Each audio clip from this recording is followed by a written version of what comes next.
అయితే దాదాపు 90% కోతలు పూర్తయినప్పటికీ ధాన్యం కొనుగోలు 5-10% కూడా పూర్తి కాని పరిస్థితి. కానీ ఈ రకంగా రైతులు దాదాపుగా నెల రోజుల నుంచి 5 పొద్దున ఆరబోసుడు కుప్పబోసుడు వాళ్ళ కూలీలు పట్టాల కిరాయిలు ఈ రకంగా వాళ్ళు తీవ్ర ఇబ్బందులు పడుతున్నారు. మరోవైపు అక్కడక్కడ కొనుగోళ్లు ప్రారంభమైనప్పటికీ మిల్లర్లు తాలు శాతం అని, అదేవిధంగా అక్కడ రైసు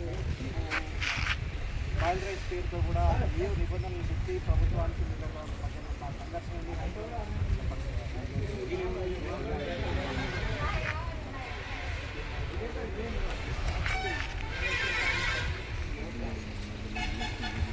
నల్గొండ జిల్లాలో ధాన్యం కొనుగోలు కార్యక్రమం అనేది చాలా అస్తవ్యస్తంగా కొనసాగుతుంది. దీనివల్ల రైతులు చాలా తీవ్రమైన ఇబ్బంది పడుతున్నారు. ఎండలేమో పెరిగిపోతున్నాయి. రైతులు ఈ ఎండలలో 20 రోజులు 25 రోజులు ఇక్కడ కాపలా కాసుకుంటూ ఉన్నారు. కానీ మిల్లర్లు దీంట్లో తాలు ఎక్కువ ఉన్నది అనే పేరుతోటి అధికారులు వాళ్ళు ఇచ్చినటువంటి రిపోర్ట్ మీద వీళ్ళు ఫిర్యాదు చేయడం, ఒకరిద్దరు సస్పెండ్ కూడా అయినారు.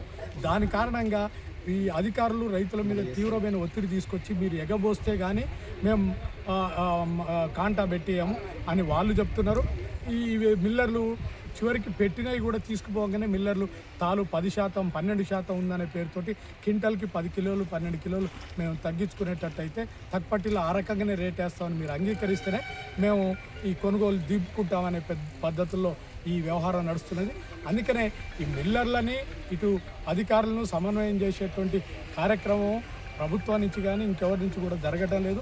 కలెక్టర్ గారు తిరుగుతున్నారు, కానీ తిరిగి రైతులను ఇబ్బంది పెట్టొద్దని చెప్తున్నారు. కానీ ఆచరణలో మాత్రం తద్భిన్నంగా జరుగుతున్నది. ఈ మిల్లర్లు ఎంతసేపటికి తమ లాభాలని దృష్టిలో పెట్టుకొని ఆలోచిస్తున్నారు తప్ప రైతుల కష్టాలను కానీ, రైతులు ఇన్నాళ్ళు కష్టపడి పండించి వాళ్ళు ఎన్ని రోజులు ఉంటారు, మనం దింపుకోకపోతే ఎట్లా అని ఆలోచించట్లేదు. అధికారులు నిర్దాక్షిణ్యంగా మీరు మమ్మల్ని సస్పెండ్ చేస్తున్నారు కాబట్టి మీరు కాంటా ఎగబోయండి అంటున్నారు. ఎగబోసుకోవడానికి ఇది ఉదాహరణకి తిప్పర్తి మార్కెట్లో 500-600 మంది రైతులు మొత్తం ధాన్యం కుప్పలు పోసుకొని ఉన్నారు. అసలు పెట్టడానికి ఎగబోసుకోవడానికి యంత్రాలు లేవు, స్థలం అసలు ఒక కుప్ప ఎగబోస్తే మరో కుప్ప మీద పడితే తప్ప ఇంకెక్కడ పడే పరిస్థితి లేదు. అసలు వాస్తవ పరిస్థితి ఏమిటంటే ఒక 2%, 3% ఉంటే ఎక్కువ ఉండొచ్చు ఎవరియో కొందరి. కానీ మిగతా రైతులు అందరి కూడా వాస్తవంగా బాగా ఎండినాయి. మాయిశ్చర్ 12 కంటే తక్కువ ఉంది. తర్వాత ధాన్యం మంచిగా ఉంది, అయినప్పటికీ కూడా ఇబ్బందులు పడాల్సిన పరిస్థితి వచ్చింది. ఇది చాలా దారుణమైన పరిస్థితి.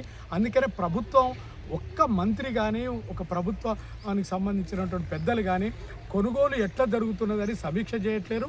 ఇప్పటికీ 10-20% కూడా మొత్తం జిల్లా వ్యాపితంగా కొనుగోలు కాలేదు. చాలా మార్కెట్ కేంద్రాలలో ప్రారంభించారు ఐకేపీ సెంటర్ని, కానీ కాంటా మొదలు కాలే. కాంటా అయిన కాడ లిఫ్టింగ్ చేయడం కావట్లేదు. లిఫ్టింగ్ చేసిన కాడ అక్కడ దింపడం అనేది రైస్ మిల్లలో జరగట్లేదు. అంటే ఒకదానికోటి ఎటుబడి రైతు మీదనే అన్ని భారాలు. తాళ్ళున్నది ఈయన కాడనే అని ఒత్తిడి, చివరికి ఎక్కువ కోత విధించే పరిస్థితి కొర్రీలు పెడుతున్నారు. కాబట్టి వీటన్నిటిని నిరోధించడానికి వెంటనే మంత్రులు కానీ, లేదంటే ప్రభుత్వంలో ఉన్న పెద్దలు కానీ వెంటనే జోక్యం చేసుకొని కొనుగోలు ఎందుకు ఆలస్యం అవుతున్నది, కొనుగోలులో ఎందుకు రైతులు ఇంత ఒత్తిడికి గురవుతున్నారు, ఇబ్బందులకు గురవుతున్నారు అని రైస్ మిల్లర్స్ తోటి అధికారులతోటి మాట్లాడి అయినా సరే దీన్ని వెంటనే కొనుగోలు వేగవంతమై చివరికి రైతులు ఇబ్బందులు పడకుండా చూడాలని. ఈసారి 45-50 డిగ్రీల సెల్సియస్ వేడి ఉంటుందంటున్నారు.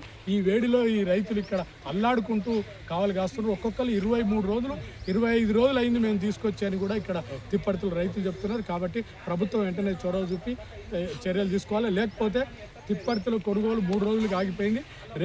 ఈ రోజు కానీ రేపు ఉదయం నుంచి కొనుగోలు ప్రారంభం కాకపోతే రేపు తప్పకుండా రైతులందరితోటి ఈ రాస్తారోకో రోడ్డు దిగ్బంధనం చేశారా మా నిరసన తెలియజేస్తామని ఈ సందర్భంగా ప్రభుత్వాన్ని హెచ్చరిస్తున్నాం. చెప్పండి, అంటే గత ప్రభుత్వం ఈ ప్రభుత్వానికి కొనుగోలులో వ్యత్యాసం ఏమైనా కనిపిస్తుంది? గత ప్రభుత్వంలో ప్రారంభోత్సవం చేసిన తర్వాత అధికారులు తోటి ప్రజాప్రతినిధులు నిత్యం పర్యవేక్షణ కార్యక్రమం పెట్టి ఎందుకు మరి అన్లోడ్ చేయడం లేదు అనే విధంగా మిల్లర్లతోని, రైతులతోని, అధికారులతోని సమన్వయం చేసి రైతుల యొక్క సమస్యల్ని పరిష్కరించినటువంటి చరిత్ర ఉంది. కానీ ఇప్పుడున్నటువంటి పరిస్థితుల్లో ప్రారంభోత్సవం చేసిరు, కానీ పర్యవేక్షణ లేదు. అధికారులు కానీ, మరి సివిల్ సప్లై అధికారులు కానీ, అదేగా డీసీఓ గారు కానీ ఈ రైతుల యొక్క బాధలు పట్టించుకునే పరిస్థితి లేదు. తాలు అనే పదం పేరుతో చెప్పి రైతులు ఇబ్బంది పెడతా ఉన్నారు. మరి తాలు మరి తాళ్ళు సంబంధించినటువంటి ఈ సీడ్ ఇచ్చేటప్పుడు తాళ్ళు వస్తుంది కదా, ఆ రోజు మీరు ఎందుకు పర్యవేక్షణ చేయట్లేరు?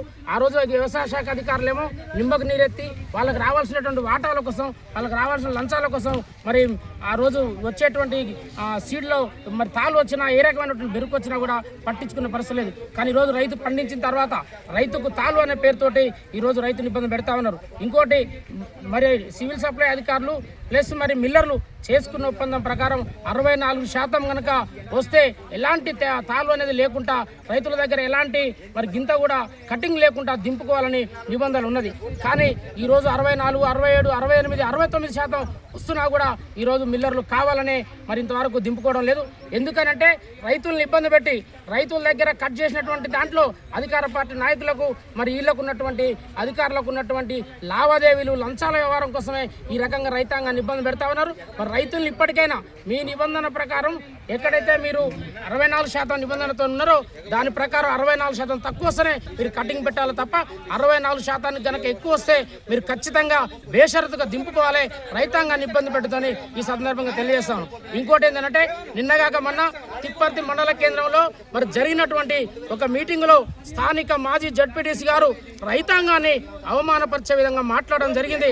దయచేసి వారికి చెప్పదలుచుకున్నాం, నీవు కూడా రైతువే కదా, నువ్వు కూడా 200-300 గుట్లు పండిస్తున్నావు కదా, మరి నీ ధాన్యం ఎంత కట్ అయింది అంటే రైతులు ఏమో ఎగబోసుకోవాలి, నువ్వు మాత్రం ఎగబోసుకోకుండా మిల్లర్ల దగ్గరికి పోయి మరి మిల్లర్లతోటి నీకున్నటువంటి సంబంధాలతోటి నీ యొక్క గింజ కూడా కట్ కాకుండా మరి నువ్వేమో పైసలు తెచ్చుకుంటావు, కానీ రైతులు మాత్రం మరి కట్ చేసుకోవాలని చెప్పి మాట్లాడడం సిగ్గుచేటు. నువ్వు ఒక ప్రజాప్రతినిధి అయ్యకుండా రైతులకు మద్దతు పలకకుండా అధికారులకు మరి అదే మిల్లర్లకు మద్దతు పలకడం అంటే నువ్వు రైతాంగానికి మోసం చేయడం తప్ప ఇంకొకటి కాదు.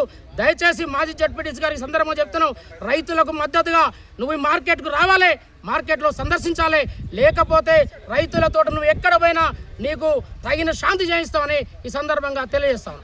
చెప్పండి, ఎన్ని ఎకరాలు, ఏంది పరిస్థితి, ఎన్ని రోజులు అయింది? నాకు 12 ఎకరాలు ఉన్నది. తిప్పర్తి మార్కెట్లో ధాన్యం పోసి 4 రోజులు దాటింది.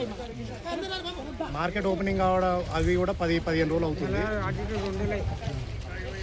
మార్కెట్ ఓపెన్ అయ్యి 10 రోజుల దాకా 10-20 రోజుల దాకా ఎండపోసినాక కాంటా పెట్టినాక లారీలు అక్కడికి పెట్టినాక ముందగాలు పెట్టింది 10 కాంటాలు పెట్టి ఇప్పుడు పోయి ఆడ కటింగ్ అని ఇంతవరకు ట్రక్ సీట్లు ఇవ్వట్లేదు, అమౌంట్ పడలేదు. ఏంటంటే కటింగ్ పెడుతుండ్రు లారీలు, కటింగ్ పెడితే మాకు లారీలు ఆగినాయి అని చెప్పలేదు. ఫస్ట్ ధాన్యం నువ్వు క్లీన్ చేయమని చెప్పలేదు, ఫస్ట్ పెట్టిరు కాంటా పెట్టిరు, ఇప్పుడేమో ధాన్యం కటింగులు గిట్టింగులు అని ఇప్పుడు చెప్తున్నారు. ఎంత కట్ చేస్తా అంటారు? 2 కేజీలు అంటారు కింటాకు. లారీలు ఎన్ని క్వింటాలు ఉంటుంది? 4% ఉంది, అది ఉంది, ఇది ఉందని దాదాపు 700-800 బస్తాలు పోతుంది ఒక లారీలో. 40 కేజీల బస్తాకు కటింగ్ వెళ్ళిపోతుంది. అట్లా మోసం చేస్తారు సార్. ఇంతకుముందు ఎప్పుడు మార్కెట్లో ఇలాంటి కటింగ్లు గిట్టింగ్లు ఏం లేవు. ఫస్టే ఒడ్లు మంచుకున్నాయా లేవా అని చూసుకొని తాళ్ళు ఉన్నాయా ఉంటే ఎగబట్ట